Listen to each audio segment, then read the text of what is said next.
It's not my intentions. I went and registered. I have already joined. I'm a member of NUP. I have a card. I may not have my card number off my head. And I have gone there to challenge Bobi Wine. Because political parties in Uganda have one big problem. All of them are cults. So they form a party. Somehow the guy who forms it becomes the leader. No one has elected them. He becomes the presidential flag bearer. No one has elected them. Whether it's NRM, even Mujisha Muntu's party, all the FDC has gone through rigorous elections. So I went to NUP thinking it's just a bunch of radical extremists. When I arrived there, in fact, I found very many democratic-minded young people, and they constitute a huge majority. They were radical extremists who would have preferred to lynch me, but who wanted me to be ejected out. And there were maybe 3 or 4, and yet there were about 100 people. And so many young men and women were so excited to see me, and they insisted that I should be registered as a citizen of Uganda if I feel I agree with the party's platform. So I felt that these people need someone to lead them, to sideline the fanatics and consolidate the democratic-minded ones. So I'm very serious. Why? I don't need. Because that, yeah, I don't need him to hand me a party card. It was so quick. Yes. That tells you how quick I am. I was able to arrive there, galvanize everybody in his office. When I reached a group, you would not believe, immediately commanded about 90% of the people there, they supported me. They changed, all of them. There are so many journalists there. It was a big shock. The whole organization turned. All those volunteers, I was happy. First of all, I really want to congratulate Bobi Wine. He has created an incredible movement there. For the first time, unlike NRM and FDC, I found young people lining up to register, pay 1,000 shillings to get a membership card. Bobi, that's a great thing. For me, that tells me you have something. A mustard seed, as Museveni would call it, a mustard seed. I just don't like this idea that people should join a party for free. I paid, when I reached there, I paid for the paraphernalia, for a beret from the party at 50,000 shillings. I paid for a badge. I paid for a face mask. I paid for membership. By the time I left, maybe I had spent 80,000 shillings. That's how parties raise money. But I felt that these people have the right spirit for the party. Don't underestimate NUP. In fact, one of the reasons why I need to take over leadership is because I found there's an embryonic strength in it. And thanks be to Bobi Wine, because he's the one who has offered the leadership and the inspiration. So he has both the emotional inspiration, but he lacks the organizational and intellectual power to provide much more effective leadership. Because remember, beyond emotions cannot win an election. It can give you brand support, but without winning an election. You may have support out there, but it's not converted into votes. So what I want to bring is organizational infrastructure. And what I want to bring is policy ideas. People must hear a party that offers something different. Criticizing Museveni is not enough. It's important, but it's not enough. You don't build a country on negative legitimacy. We need positive legitimacy. We stand for this. I don't want to be a member of a party that says we stand against this. No. Stand for something. And also, it's important in a country like this not to stand on abstract things, just freedom. Yes, we want freedom, we want liberty, we want democracy, yes. But this country also needs tangible things, what I would call functional benefits, that a political party, once it captures power, can bring to the citizens, improving their economic well-being by understanding monetary policy, by understanding fiscal policy, by understanding microeconomics, by understanding public policy, by understanding politics and culture, by understanding the sociology and anthropology of a society. You see, if you are a pure economist, you may think that the society is a technical organism whose properties are just done like a computer. No. You need to understand society from its culture, from its habits, norms, values, and how these shape the kind of political and economic choices people make. And to manage a society, therefore, requires the understanding of complexity. And I am so good at it. I'm sorry really to sound very modest, but I am damn good at that. Whatever position that he really wants to vie, you know, the law is that you first join the party, get a membership card, and then you can aspire for whatever position that there is. And then the people will decide who is weighty enough, who deserves to be in what position. So that's the easier part in my view. If he's serious really about joining the party, he's welcome. You know, we shall know him by his fruits, you know, but clearly looks like he was just trying to make a joke out of this, and the joke has fallen on him. I would actually be happy if he's serious, because he's been saying all manner of crazy things. You know, always singing praises for Mr. Museveni. I guess because he knows which side of his bread is buttered. So if he's serious about joining NUP and joining the forces of change, we are happy with that. We always welcome everybody that decides and says, look, I'm now on the side of the people. I just told you yesterday we welcomed back Ronald Mainja, and there's several others that are coming home. So if he's serious, good. Absolute nonsense and total rubbish. And that's the problem with Joel and other extremists in that party. Because if you disagree with them, it means you're working with Museveni. We are working for Museveni. I don't work with Museveni. As a citizen of Uganda, I work with Museveni. I don't work with him, for him. Let me make it clear. As a citizen of this country, I am deeply aware that Museveni is the president of Uganda. And there are very many good things we can do and achieve by working with him instead of working for him. The problem with those extremists, they think that to work with Museveni means working for him. They think compromising with Museveni means being compromised by Museveni. They think appreciating Museveni's achievements means also endorsing Museveni's failures. And that is the inability of a certain crop of Ugandan opposition leaders to intellectually understand the complexity of reality. And that's why they can't lead. You see, to lead, you must look at a problem in its multitudinous complexity. I hope that word is not so difficult. In its multifaceted form. Museveni is a complex person, and Uganda is a complex society. There are many things Museveni has done right. There are many things Museveni has done wrong. We should appreciate the right and criticize the wrong. If you appreciate the right, they say he has bought you. And I think that's very primitive, backward politics. In fact, the politics that Museveni has bribed people is self-destructive to the opposition. The opposition, therefore, use it as an excuse, and they don't see their own internal weaknesses and intolerance that is driving many otherwise good leaders from the opposition either into apathy, into becoming independent, or back into Museveni's hands. A person like Betty Kamya, Museveni never bought her. She was just away by FDC. Abdul Katunta has left FDC, is running as an independent. Moroso Gengalatigo used to be leader of the opposition.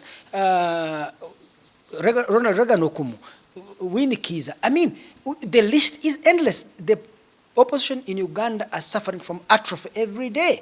And this atrophy is because a loud but small section of the opposition keeps accusing everybody who doesn't agree with them of being a Museveni mole, of being bribed by Museveni, of eating in order to discredit you. And this is the politics of Joel Senyonyi. In fact, immediately I take over the leadership of NUP, the first person I'm going to fire is Senyonyi from being a spokesperson. We don't need people like Senyonyi. Or if I don't fire him, I will invite him to my house here.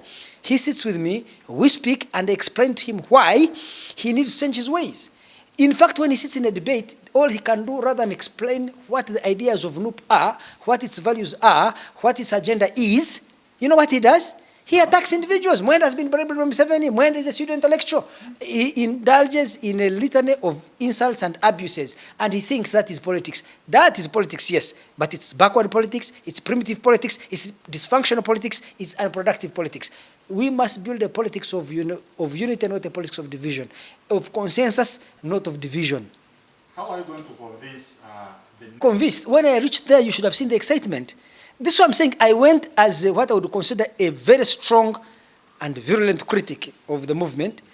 And by reaching there, they won me over that they are actually, I listen too much to the extremists in that camp. And I'm deaf, or I was blind to the many good people who are there. So we are going to take over that party. We, the liberal, democratic-minded persons, are going to take over that party and provide it better, mature, policy-oriented leadership. Everywhere. NUP. Mbarara. NUP. Kampala. NUP. Busoga. NUP. Bugisu. NUP. Everywhere. NUP. NUP. Everywhere. NUP. Everywhere. Everywhere. NUP. Akoteka nyuma. People power. Our power. Our power. People power. And I think Bobi Wine is a great guy. He has a great name. He has a great brand. He's very inspirational. I will ensure that he's my deputy, even though I will have defeated him in the elections. And I'm going to. They have anointed him. They have already anointed him. That is what I'm going to fight. I'm now a member of that party. I'm not going to accept the politics of anointment. This is not a monarchy. We are criticizing Museveni for establishing a monarchy, and then we go back to NUP and create another monarchy. NRM is saying Museveni has been nominated as a sole candidate. Then NUP also has a sole candidate. ANT has a sole candidate. FDC has a sole candidate. DP has a sole candidate. UPC has a sole candidate. Then that tells you there is a serious problem in this society, and people like me must stand up and change. It is easier, by the way, to win over and capture NUP than capture NRM. Ideally, my party would have been either anti of Muntu or NRM of Museveni, because I have many sympathies with NRM. I am, even though a strong critic of Museveni, I'm also an admirer of the man, because I think he has achieved a lot. So we want NUP to be a new kind of political party, to avoid the mistakes of the past, of division, of intrigue, of blackmail, of subterfuge, of lies and falsehoods, of manipulation. We need a party that is honest, a party that has integrity, leaders who are open, accommodative, and try to build a consensus across a large community of diverse groups and interests. So the current leadership of NUP, and I think one of the reasons I have joined NUP, is Bobi Wine's failure to reach out to so many people who may be tired of Museveni but are not convinced that the existing opposition offer a better alternative. Even me... Yeah, he has just been made president a few he's been leading People Power for 3 years or something like that, surely. He should have demonstrated... No, because you're now joining a party, not a pressure group of People Power. Okay, let me give you an example. I am a prominent person in the politics of this country, in the intellectual life of this country. Today, I am the most trending person on Twitter. Bobi Wine and I chat on WhatsApp. Yeah. But he has never come to my house to say, old man, why don't you join us? I wonder why these people don't think they should look for important, prominent people and lure them to join them. So I have literally forced myself there. But having found a large community of democratic-minded, tolerant Ugandans there who are willing to defend the rights of people who have divergent views, I found them inside the system. I said, no, I cannot let these people down. I must become a defender and a voice of these people. Because remember, NUP, People Power, has a strong brand name, has a strong brand presence, and has strong emotional appeal. Those are important assets that Bobi Wine has built. But it lacks a large number of prominent Ugandans with experience and skills across the whole country to build a mass political base to rally voters. I have the skills to attract those prominent people from all these other parties, including NRM. Half of the NRM MPs and leaders may turn to NUP with me leading it. And that's why they need, two, they need a person who is very good at fundraising, a person who has great international connections, but a person who understands public policy, a person who understands the strength and weaknesses of Museveni, a very strong, formidable opponent. When you're going to fight him, you must be very aware that you're up against one of the most celebrated, intelligent titans of politics in Africa. He's a very hard nut to crack. They underestimate him, he beats them every day. Uganda needs a person who thinks like Museveni, who understands that there is not a single political party in Uganda on its own that can build a large majority. You see, this is Museveni's philosophy. Museveni believes that NRM is a minority party, and that given Uganda's ethnic fractionalization, you have 40 tribes, 40 languages, you have different religions and different interests, are too many. It's difficult to build a mass political party that can enjoy a majority. The only way you can build a majority is to ensure that your party is able to attract so many people of so many divergent views and accommodate them. That's the only way you build a majority. If you seek ideological purity in Uganda, if you seek purity, you can only become a minority, and that's what is happening to FDC. FDC is shrinking rapidly as a party because it seeks policy and ideological purity. Bobi Wine's faction of NUP, People Power, is falling into the same trap. My job is to liberate this otherwise good brand movement from that kind of pitfall, so that they can able to realize that we need to reach out. There's so many people like Win Kiza, Abdu Katuntu, Maurice Oginga Latigo. Yes, we need to be talking to them. There are many people in NRM who are frustrated with NRM. Some are ministers. We may need to reach out to Edward Sekandi, maybe talk to Rakana Ruguda, the Prime Minister, and ask if they can come. You see, all these are potential leaders who can come, and this idea that people have been bribed by Museveni, intimidated by Museveni is trash. And we need to reject it for us to be able to have the confidence and the integrity to reach out to these people and show them that we can offer this country a better alternative. NUP! Everywhere! NUP! Everywhere! Everywhere! NUP! Everybody! NUP!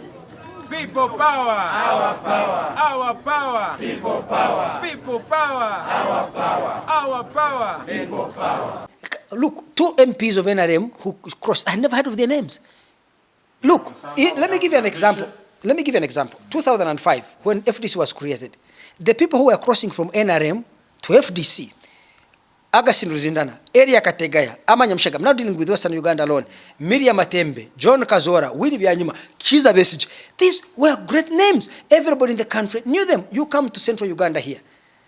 Okay, I have not mentioned other MPs in Western Uganda, LC5 chairman like Runumi of Kabala at that time, the LC5 chairman Ruharo of Rukunjiri. I have not mentioned them. Let's come to Central Uganda here. You had Prince Kimera, you had Suleiman Chugundu, you had Senteza Kajubi, you had so many prominent Baganda politicians who came to found Samunjuba, who formed FDC. You go to the east, you look at people like Abdu Katuntu, you look at Wafula Ogut, you look at Frank Nabwiso, you look at who are the others? There are many prominent politicians. Geoffrey Kanya, all these were from the east. From Umbale, we had Nandala Mafabi. You go to Teso, you had Alice Alaso. You had so many, up to Karamojo, you had David Purkol. In the north, you had Ogenga Latigo, you had Odongoto, you had Rora Regan Okumu. Western, you had Dukasiano Wadri. I can't mention, the list is endless. Across the whole country, prominent individuals, whether they were members of parliament, LC5 chairmen, prominent politicians, businessmen, came together to say, it is so sad, it's an indictment of the leadership of Besige that all these people have been chased out of that party, and the party is a pale shadow of how it started. Why did it fail? Because of this pursuit of ideological purity. I hope and pray that NUP surrenders the leadership of the party to me so that I can save it from the pitfalls of FDC. Without me leading that party, or a person of my approach to politics, and you leave Bobi Wine as the leader, not as a deputy, because NUP needs him, I can promise you NUP and Defiance will cannibalize each other without eating into Museveni's base. They will not. They have nowhere to go. I do not foresee any failure, because when I looked and smelled in that place, there is only one person currently who has offered himself there who can provide the best leadership they need. And the people there sit. Let me tell you, if I begin speaking in this country, and I begin speaking to members of NUP, you'll be shocked. I don't think Bobi Wine can even get 20% in NUP. That's why you're advocating for a presidential debate. I want 2 things: a delegates conference to elect a president, and to elect a presidential flag bearer. For that to happen, they had a conference in Kachiri where they elected Bobi Wine. Who did he run against? That's why I'm opposing anointment. We're going to nullify all that. But let me tell you this. I'm going to build a mass political base. Today I went downtown. You cannot believe the people who received me. All construction workers, market vendors, hawkers, and taxi drivers, they were welcoming me everywhere and saying, now somebody has come who is serious. So let me tell you this. Me and Bobi Wine need to have not a debate, a series of televised debates to discuss the future of Uganda and the role of NUP in that future, in creating that future. Prepare with me in leadership. Bobi Wine as my deputy, we are going to change this country. Trust me. How are you going to change this? I am going to mobilize the masses of NUP to demand a genuine delegates conference where a leader of the party is elected, not anointed. People don't assume positions. People are elected to those positions because they have mobilized mass political support and will not fail. Trust. I do not have any doubt in my mind that we are going to succeed, hands down.